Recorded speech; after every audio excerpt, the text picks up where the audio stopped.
অসাধারণ এক মসজিদের খোঁজে চিরচেনা সেই শহরকে ফেলে যাচ্ছে আজকে উসাইলের পথে। আসসালামু আলাইকুম, আমি ফারদিন, স্বাগতম জানাচ্ছি আজকের ব্লগে। আজকে আসছি হবিগঞ্জ থেকে 30 কিলোমিটার দূরে অবস্থিত এক অসাধারণ মসজিদে, যার নাম শঙ্কর পাশা জামে মসজিদ। তবে এটি গায়েবী মসজিদ নামেও বেশ পরিচিত।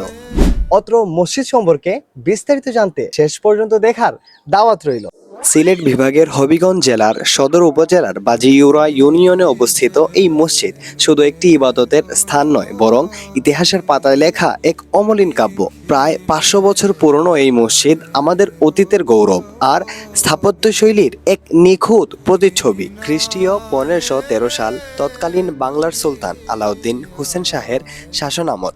সেই সময় শাহ মুজলিস আমিন নামে এক আলোকিত পুরুষ, যিনি ছিলেন হজরত শাহজালাল রহমতুল্লাহ তাআলা আলাই এর অন্যতম সঙ্গী, তিনি নির্মাণ করেছিলেন এই পবিত্র মসজিদ। তবে মানুষ মনে করেন এটি গায়েবী মসজিদ, যদিও বা এটি ভুল ধারণা।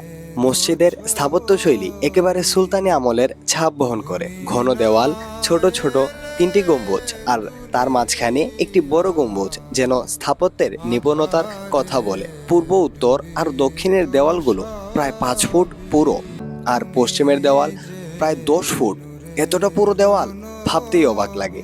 এই মসজিদের প্রতিটি ইট, প্রতিটি খিলান যেন এক একটা ইতিহাসের চিহ্ন। এখানে এসে মনে হয় সময় যেন আটকে গেছে কোনো এক প্রাকৃতিক ক্যানভাসে।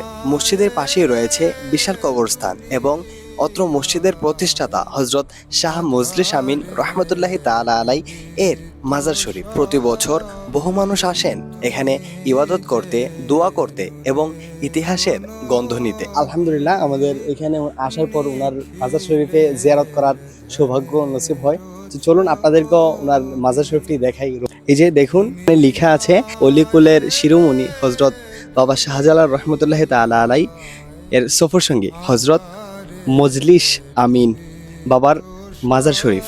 দেখতে পাচ্ছেন একদম বরাবরই এই উসাইল মসজিদ, যে গাইবী মসজিদের একদম পাশে এটা মাজার শরীফ এখানে আছে। আলহামদুলিল্লাহ, একটি ইন্টারেস্টিং ব্যাপার যা আপনাদের সাথে শেয়ার না করলেই নয়, মসজিদের ভিতরটা আসলে এতটাই অসাধারণ। এখানে দেখা যাচ্ছে মানে বর্তমানে কিন্তু পাখা আছে, কিন্তু তার পূর্বে তো পাখাও ছিল না। আর বাহিরের অবস্থা যদি বলি, প্রচণ্ড গরম, গরমের তাপ অনেক তীব্র। তারপরও মসজিদের ভিতরে এটা আল্লাহ তাআলার একটা দয়া, রহমত যে এত ঠান্ডা, মনে হচ্ছে যেন এসিতে আছি। বের হলে মনে হচ্ছে যে মানে এসি থেকে বের হয়েছি, এরকম গরম।